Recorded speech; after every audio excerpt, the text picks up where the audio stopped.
It's 11 a.m. in the Bay Area, 2 p.m. in New York City, and 9 p.m. in Yemen, where they probably invented coffee. It's like a whole confusing thing. There's Wikipedia has the answers for you. But wherever you are, turn your Slack notifications off, grab a mug of your favorite caffeinated beverage, and get ready for insights and strategies that you can immediately pour into your marketing and sales campaigns. Because it's a coffee break. I'm Alex Jonathan Brown, senior copywriter here at Iron Horse, and I'm joined today by two very special guests, both making their coffee break debut. Nancy Maluso, Chief Marketing and Strategy Officer at Edgio, and Iron Horse's Senior Director for Growth Marketing, Maria Giannotti. Hi, everybody. Hello. Hi. And Nancy, I meant to ask before we started, but since we're here, official pronunciation is Edgio, don't read the dot out loud? Correct. Well, the logo is Edgio without a dot. It just so happens that our email address is edg.io. I love that. I love whenever there's that, like, when it lines up like that, where it works either way. It's great, but it does mean I have to ask the questions. So as much as I would like to do a half-hour-long webinar about how to pronounce your company's name, we're here to talk about something different today. For a long time, I think, people have been really on board with the idea that if you've got a sales department and you've got a marketing department, they should be pulling in the same direction. They should have the same goals. We're all on the same team. We're all working for the same thing, right? A lot of times when we talk about that, we call that alignment. So sales and marketing should be aligned. The reason we're having this conversation today is we've been talking about alignment for long enough now. Like, sure, great. We want the same thing. What we're really here to talk about today are the ideas of effectiveness and efficiency, and just how do we actually translate the big whiteboard, the vision boards, like the concepts, into actually doing the work better. So I think maybe the best place to start for all of us is, how do we kind of think about those things differently? Like, is there a real difference between just being aligned and then being effective and efficient with the way that your sales and marketing departments work together? Well, I don't think personally that you can be effective. You can be effective or efficient if you are not aligned. Mm-hmm. However, I would say that you can be aligned and still not efficient and effective. So the way that I've kind of been thinking of it, especially as we've been planning this, is it's really the difference between like intention and planning. Like, the alignment happens in the planning, but execution is really where you find that efficiency and effectiveness. Like, hold on a second. But alignment happens in the execution. Okay. If it only happens in the planning and it doesn't carry through to the execution, then, you have a challenge. And I think that's probably where the breakdown actually happens, that you don't end up efficient and effective because you haven't brought your alignment through to execution. I agree with Nancy here. So if you think about this, right, like efficiency is essentially the outcome that you get when you have an aligned sales and marketing team that is working together to achieve the same result. When you're aligned, you're not working against each other's initiatives, essentially. But that itself creates efficiency. So let's take a marketing campaign, for example. As a marketer, think about all the time wasted in resources when you're working on the wrong campaign because you didn't include your sales team in the creation process. And as a salesperson, having the marketing team launch a campaign towards an audience that you either are not prioritizing or that doesn't generate any pipeline during that quarter, let's say, you end up having to do all the work by yourself to meet your objectives. And that itself is very inefficient. So I believe if sales and marketing are able to align on common goals and objectives for a campaign or, let's say, specific company initiative, such as account-based marketing, from the get-go, it's just a way easier to become more efficient, in my opinion. Yeah, and I think I agree with that completely, everything Maria said, but I also think that what happens is the field is living in the moment all the time. Our salespeople are reacting to what's happening in the market all the time. And most of marketing stuff has to be created and deployed. And we're not yet using, artificial intelligence and chat GPT and stuff like that to dynamically create our messages and our content, right? So in the moment. So sales is constantly adjusting and tweaking the message to the individual that they're talking to, but also to the market dynamics and what's happening. And if we aren't able to get real-time insight into what's happening in the market and then tweak our own messages, we can get out of alignment. Yeah, I think it's kind of a joke at this point, but the idea of like the worst case scenario version of this, right, is that sales is out there having conversations and then it gets to the execution team and they're just like, what did you actually sell this person? Like, that's the worst case scenario, but it does work that other way of like, if sales is giving one message that is built on their response to the marketplace and that never gets back to marketing, all of your campaigns aren't going to align with the conversations they're having, but you're also not taking advantage of that knowledge that they're getting while they're out there. That's and right. You're not using that to build moving forward. Yeah. And I think that's, sales is busy doing their thing. And I find it very difficult to get feedback from them about what's really working or not working.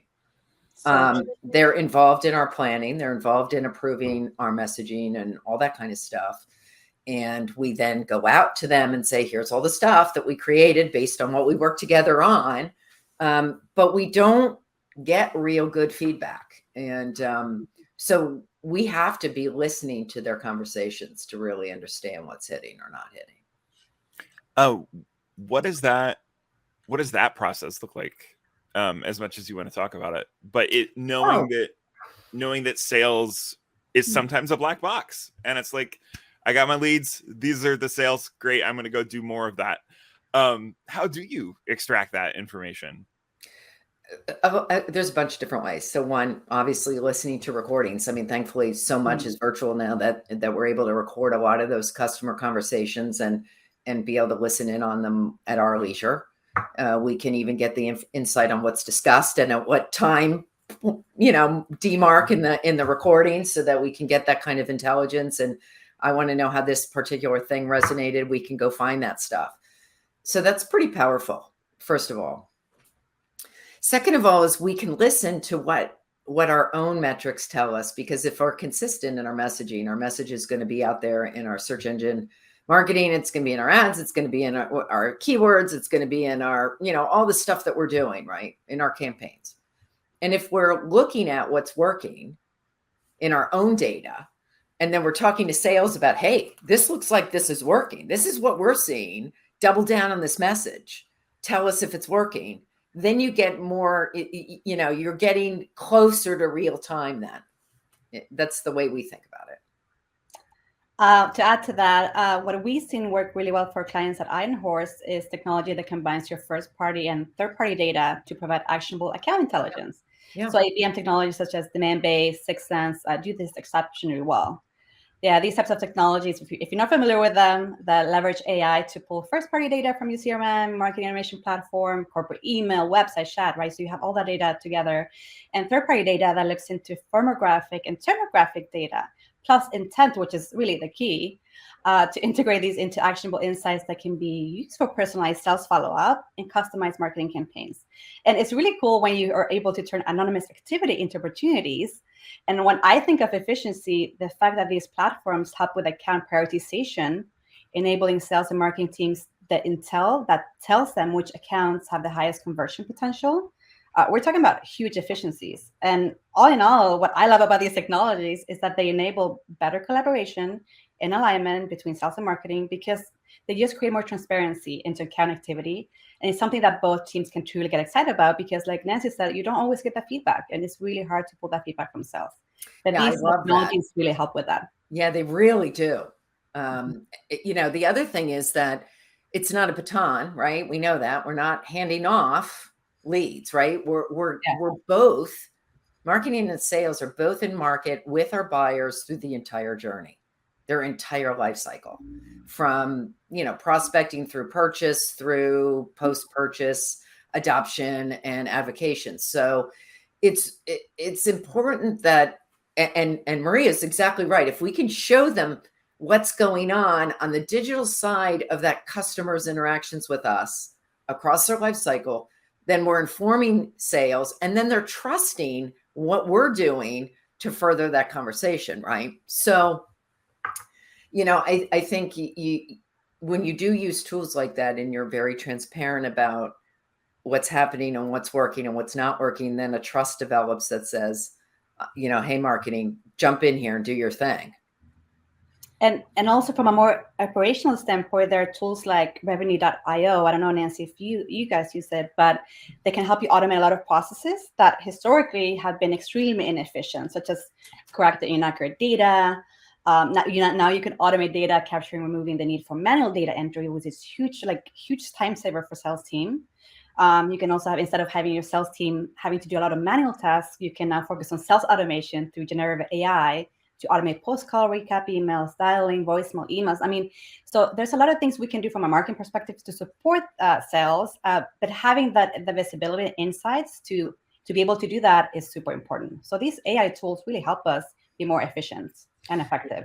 Absolutely. 100%. I mean, the marketing and sales stack is pretty complicated these days. Mm-hmm. And making sure that you can effectively pull the data from all the different technologies and look at it holistically is pretty important. We're working on that right now, is how do we pull together all the information that's available from all these different technologies and sources across our entire sales and marketing stack, and even our product stack. So our product gives us a lot of information as customers are engaging with it. So being able to pull, interaction data and engagement data out of that system, and our services system, and our, customer value reports and all that kind of stuff, that all has to come together to inform us on what is the next conversation we need to have with that customer.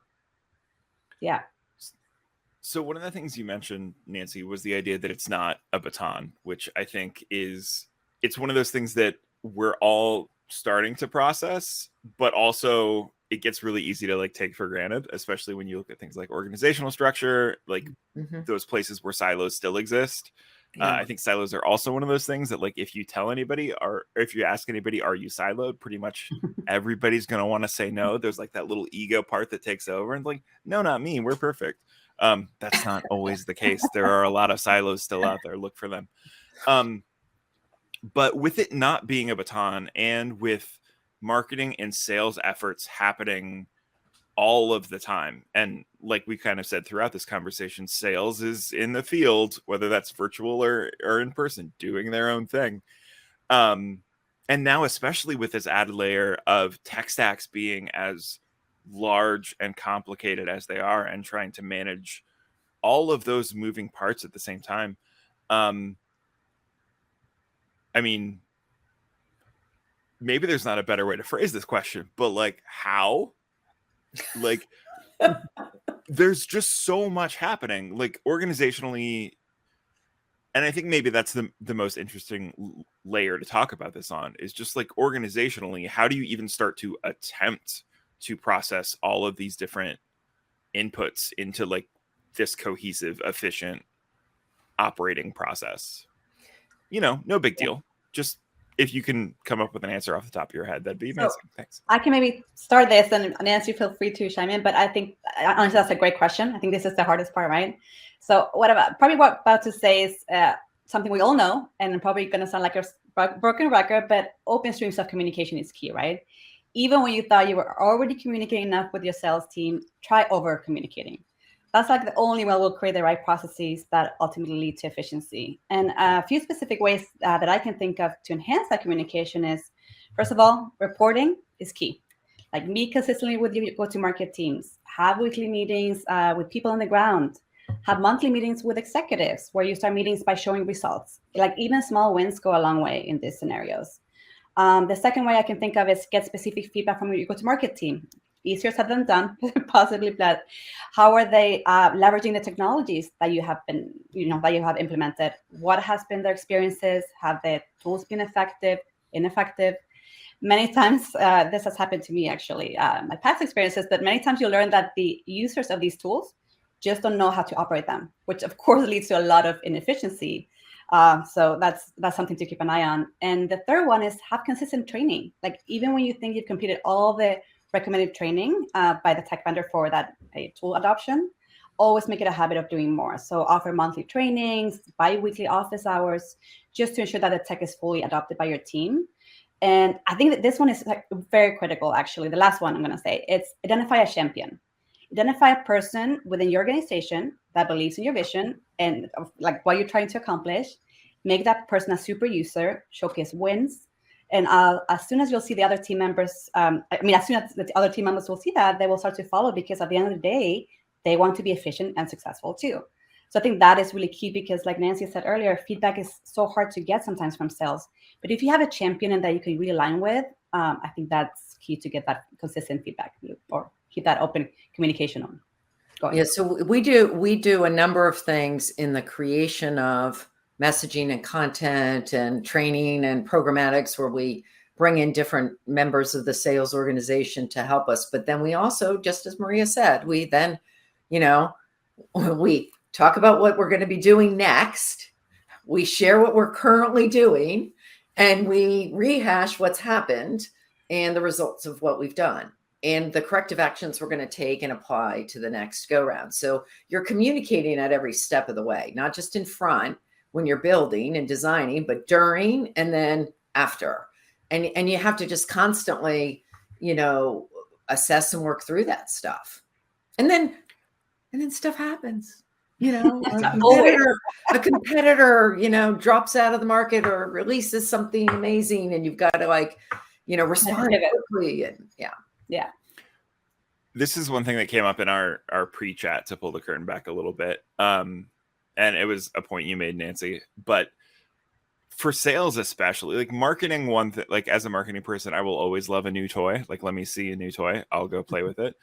For sales, and this was your point, it does have to work, or else none of this is going to work. Like if you're rolling out a new thing, like sales doesn't care. Like sales probably hates that it's new and shiny, unless there's like a very clear line to like their comp plan, basically.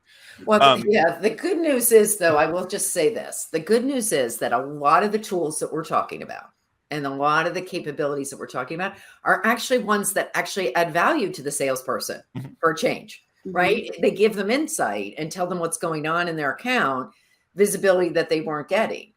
And so unlike when we first rolled out CRM ages and ages ago, and we said, you got to, please put in your data notes. We're not asking that, right? It's not about that. This is now giving value to the salesperson. That's what makes it so incredibly powerful. I was going to also say, to add on to Maria's, one of the things that I think that teams can do is make sure they have an integrated revenue ops team. That if the same team is pulling the data and looking at the pipeline all the way through the customer life cycle and reporting on it consistently, so we have the same measurements and the same way of calculating. So how we calculate leads, or we don't even use that word anymore, but how we calculate all that stuff matters. And we have to be consistent about that. We don't want sales calculating one way. Oh, I got this many leads from marketing. Oh, marketing says I sent you this many. Like, we've got to have the same way of reporting all that stuff. So having an integrated RevOps team helps a lot. And if they're managing the entire stack and you build the stack so it's integrated, or you at least have a tool like a segment or something like that that pulls the data together so you can get a holistic picture, that helps too. And talking a little bit more about the data component, which I think is so critical, just having one RevOps team that looks at the whole funnel.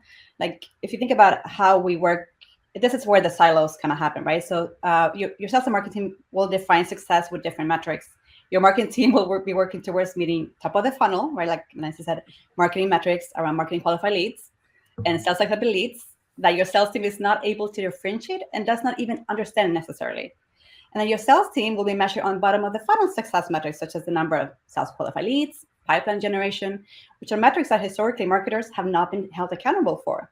So the typical, if you think of the typical marketing source versus sales source versus even partner source revenue, only helps create more misalignment and distrust between go-to-market teams. So I think that the idea of having, one of RevUp's team that looks at all those metrics and where you can define a North Star metric for your team, such as pipeline and revenue, or both teams, that really is something that both sales and marketing can rally around. And you'll be able to ensure the messaging around strategies, campaigns, and even tactics will be better aligned. So I think that's just so critical. Yeah, we measure three. We have 3 specific goals in marketing on my team. So driving awareness, improved awareness, driving revenue, and driving sales productivity. Those are our 3 measures. Love that. How do you measure sales productivity? It's hard. It's hard. Yeah. I'm not very good at it yet. That's a good one. But how do you do that? But I'll tell you the only way that I know to do it is before we do an enablement. We're about to do a big training, a big deep dive on training next month. Before we run the training, we'll take a snapshot of each individual's funnel and their conversion rate. And then we do the training and we take a snapshot a month later and 2 months later. And did we help move the needle? I love that. Okay. So you can't claim all the growth or all the negative, right? Other stuff happens. But what you're looking for is if you're measuring, you're assessing on an individual basis. Did the people who took the training and got certified compared to those who don't? Because there's always some people who can't. Yep. They're out of the office. They're, whatever. Can you compare the people who did versus the people who didn't? And if, for example, we're doing a launch, you can look at the ramp to revenue by individual who did the launch training, who's using the launch materials. Are they then converting at a different rate or building the ramp, their pipeline faster or better or bigger than other people? So there's a bunch of different ways, but it's really not easy to do. Now we're a small company. We only have, 60 people in our sales force. It's a little bit easier than if you've got 20,000. Yeah. I know revenue.io, it sounds like I work there, by the way, but I don't. But I know they also focus on the whole sales efficiency where you can look into like sales activities and the outcomes of those. And you can have a clear visibility into their, like which rep are more efficient, which are some more effective, right? It leads to that. And I think that's super critical for marketers to, I guess to hold each other accountable a bit, right? From a marketing team, you're doing all the campaigns, you're doing all the activities, but you need to ensure that sales is following up. Otherwise, all your efforts are, wasted. Well, and what's good about what you just said, Marie, is when you say to your marketing team, are you impacting revenue or conversion? Then they are going to follow up because they have to understand, are they doing that? Exactly. And so they're gonna make sure that next interlock happens. Yeah. I think another thing as the copywriter / marketing person most on this call, I think it does feel so much better from the marketing side of things to know that like your work is being judged on the full end result rather than any of those vanity KPIs, because I can write a great subject line that I know will get opens and I also know won't do anything downstream in that, because that is just a very different process.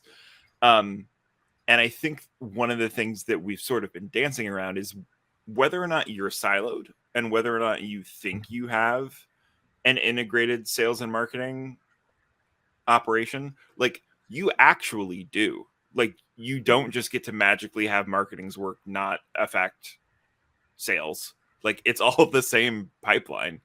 And so recognizing that and acting like it is so much more realistic than the old thing of like marketing got a stack of leads and we send them out the door to sales and we never think about them again. Good luck, sales. I hit my goals.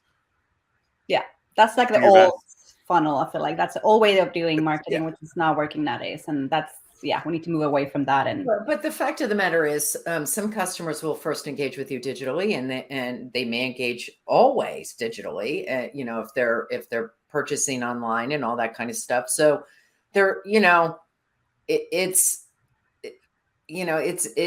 it is the fact of the matter that the marketing effort does bring in business, particularly now, in a digital world. And so Let's talk we about that. think about it that way. To your point, let's talk about that a little bit, because that's so critical. Like, as most of us B2B marketers have experienced, like today's B2B buyer's journey is much more complex than it ever has been, right? Like one of those also digital touch points. According to Gardner Forrester, there's an average of 11 individuals involved in a B2B purchase, and it takes about 20 plus touches before a prospect becomes a qualified lead for sales. And on top of that, another challenge is that prospects are less likely to pick up their phones and answer the emails. Also, going back to the 11 individuals that are involved in a B2B purchase, we know that B2B buying decisions are made by a group, especially for if you think about a campus marketing strategy. And just think of all the people in the buying committee you have to engage with for them to even consider you as an option and ultimately select you as the right fit for their needs. That takes a lot.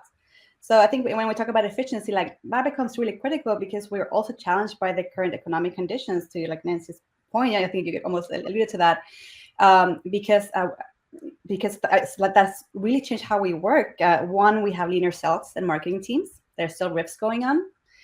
Two, we're required to do more with less resources, not only from a people perspective, but also from a budget perspective. Again, like I said, our buyers have shorter attention spans, like they don't answer anything, and nowadays it's really hard. And just lastly, to bring this together, like having to deal with longer B2B buying journeys when you only have a limited amount of time and resources to get things done, creating better efficiencies become a must-have to drive positive business outcomes in a challenging market. Yeah. So I think, yes, having marketing do the work to make sure that your buyers are moving through their buyer's journey is super critical, because of all those digital touch points that it requires. Yeah, absolutely. The other thing, we're talking a lot about sales and marketing alignment, but the third leg of the stool is really product. And we have to be also aligned with product. Yeah. So, there's some of the obvious ways, are we messaging the product consistently? And, is product teams trying to go in and directly train the sales team? Are they coming through the marketing team? There's all that kind of noise stuff that happens. But there's also an opportunity within our products to market and to sell. Mm-hmm. And if we're not taking advantage of that, then we're missing out. And so, for example, being able to provide news to our customers about what's happening with their, with the portfolio through the product, click here to learn more about this, or even in our documentation, as they go to engage with something and there's features that they haven't purchased, to letting them know, oh yeah, that's not part of but you can learn more about them here, right? Those are all important customer touch points that happen. So the ability to expand our relationship with customers happens, through all of those materials. And if marketing isn't working with product on how to leverage and take advantage of those, we're missing an opportunity. And I think that's like, you mentioned it right at the end there, but it's super important. That doesn't mean have whoever's doing your docs write a CTA about the next thing that you're about to launch, right? Like, it is bring marketing into that conversation and have them do that copy and then have it live there. Yeah.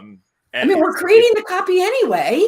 Yeah, exactly. Anyway, right. It's that level of stuff. That's right. Nancy, how do you do you meet, like, how do you work with product? How does your marketing team work with product? Because that's sometimes a little difficult unless you're like a one team go to market where you all, the same team. And so is product usually a separate team, and how is that collaboration between? Yeah, so our product management at our company, our product management team sits within the product organization, and the product marketing team sits within the marketing organization.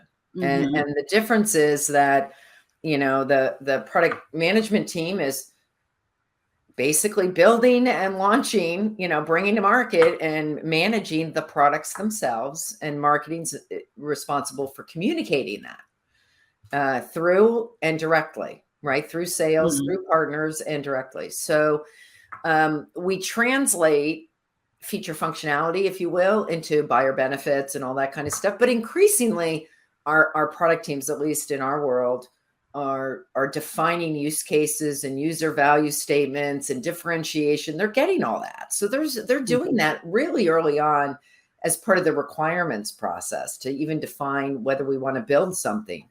So, staying in lockstep with them is important. So just like we do with sales, we meet with product, we look at the roadmap, what's coming, when is it coming, when are we going to launch? Is it a tier 1 launch, a tier 2 launch? Based on that, how much effort do we want to make in the market? How much splash, how much enablement, and we have to plan it all. So we meet before, we meet during, and we meet after, we do a postmortem. So, I feel like I'm in meetings all day.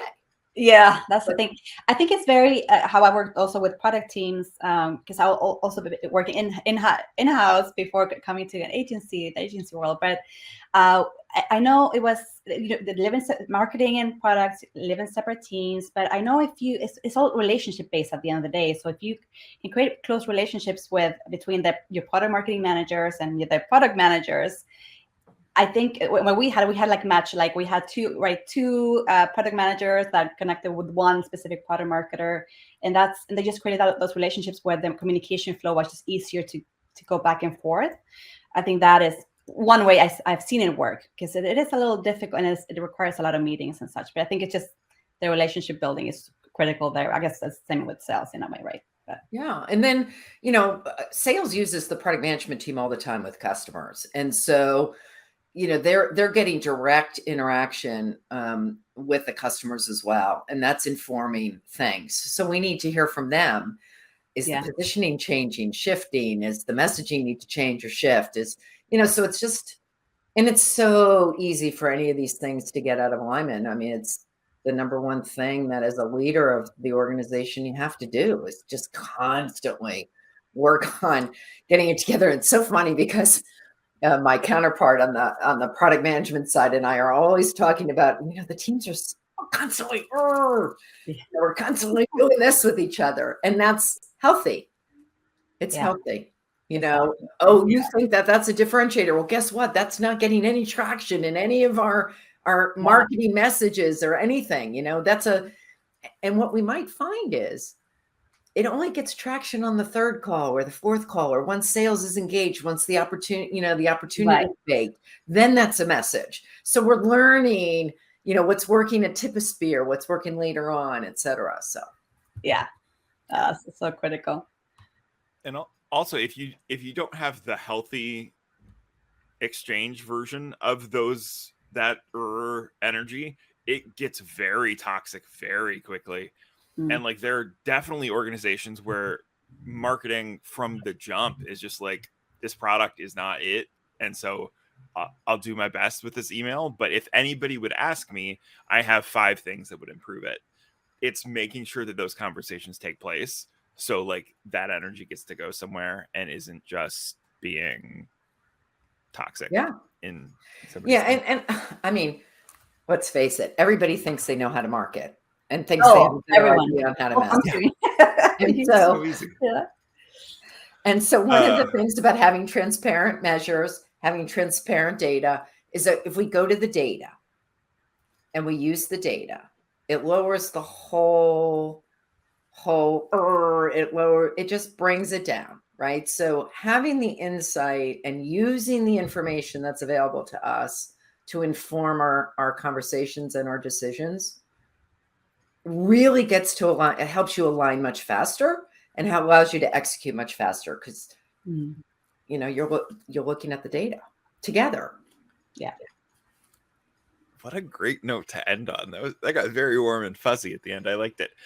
We are coming up on time. I do want to give everybody the chance just to say, if there's one thing about organizations that really get this efficiency working that you like to see the most.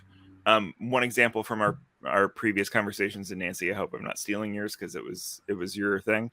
But if this alignment and efficiency works, it doesn't matter who an email comes from to your client, because whether that's sales or marketing, when it's all clicking, the right message hits at the right time, and the name in the from form doesn't matter.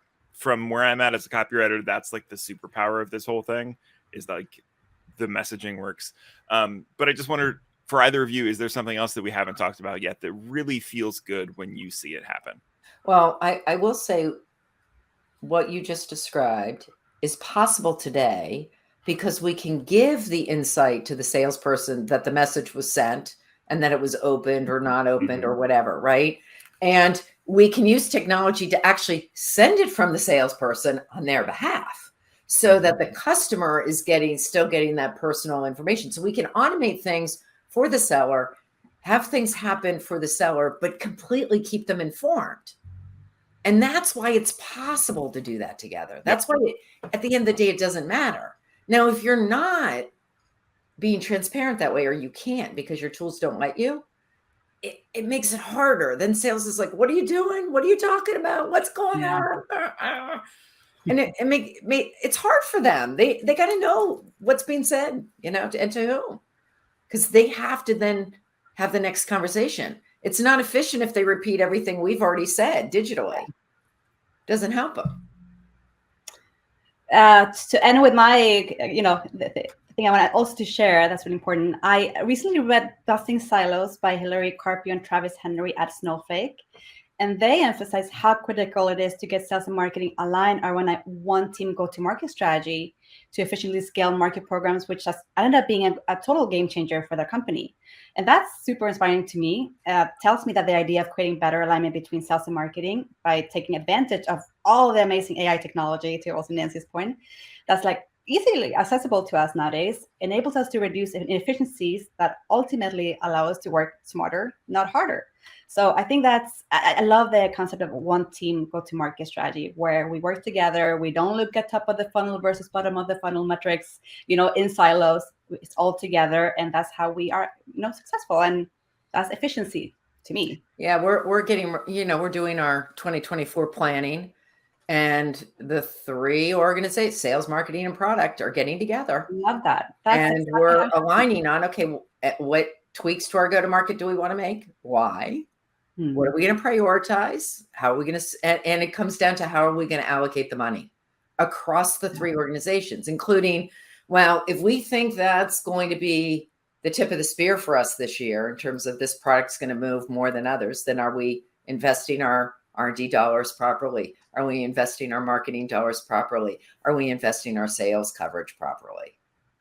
That's a great meeting. I love that you are doing that. It's not easy. No, I'm sure it's not. And just trying to do that it's amazing. So I was just going to say, I'm glad that meeting's happening. I'm also glad it's not in my job description to be in that meeting. It sounds like it might get a little tense. Everybody, thank you so much for joining us today. This was fantastic. This was one of the most fun ones of these we've done, at least for me. Let's just go around the room real quick. If people want to follow up with you, if they have any other questions, or if they just want to learn more about what you do, what's the best place for everybody to track you down? LinkedIn is always good. Nancy Maluso and Maluso at LinkedIn. I'm the only one out there, I believe. So you should be able to find me that way. And of course, our company to learn what we're doing is edg.io is our website. And, would love to engage. It's such a good for URL. Me too. Like, LinkedIn. I'm so mad. Yeah, yes, LinkedIn go ahead, Maria. No, for me too. Same as Nancy. LinkedIn. Love to connect. If you have any questions, any you want to pick my brain, or just have a conversation over coffee, feel free to connect with me on LinkedIn. And if you want to learn more about what Maria and I do for our jobs, check us out. It's ironhorse.io.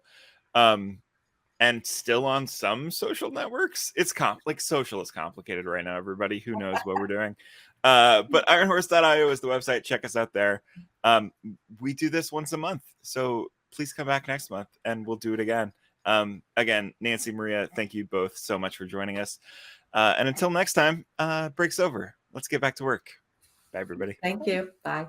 Bye.